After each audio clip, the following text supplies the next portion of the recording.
रसुण को साधारणतः आम मसला भाव में व्यवहार करिथाउ, किंतु आपण माने शुणी आश्चर्य हेबे रसुणर रही अनेक औषधीय गुण। रसुण केवल खाद्यर स्वाद बढ़ाई न थाए बरं स्वास्थ्य पाई आश्चर्यजनक बोली विवेचना कराଯାଏ, कारण एथिरे रही vitamin B6, vitamin C, manganese, selenium एवं कैल्शियम भली पोषक तत्व।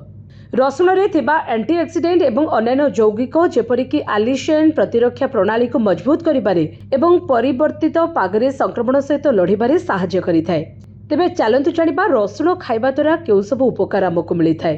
प्रथमतः रसुण रे एंटीबैक्टेरियल एवं एंटीवायरल गुण रही, जहाँ रोग प्रतिरोधक शक्ति को सुदृढ़ करिबारे सहायता करिथाए। वर्षा ऋतु रे संक्रमण एवं रोगरू रक्षा पाइबा पई आपण रसुण सेवन करिपारिबे। सेबळे रसुण रे एंटीवायरल गुण रही, जहाँ ठंडा एवं काश को रोकिबारे सहायता करिथाए। आपण एहाकु चोबाई खाइ पारिबे एवं सकाळे खाली पेटरे उषुम पानी सहित मध्य खाइ पारिबे। सेबळे रसुण कोलेस्ट्रॉल को ह्रास करिबारे सहायता करिथाए।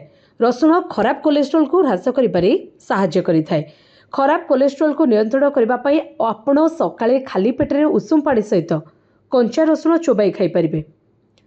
यदि आपण पाचन समस्या पीड़ित तेबे सकाळे खाली पेटरे उषुम पानी सहित रसुणर 2 पाखुड़ा चोबाई खांतु। प्रकृत में रसुण पाचन एंजाइम उत्पादन को प्रोत्साहित करे, जहाँ पाचन तंत्र को सुस्थ रखिथाए।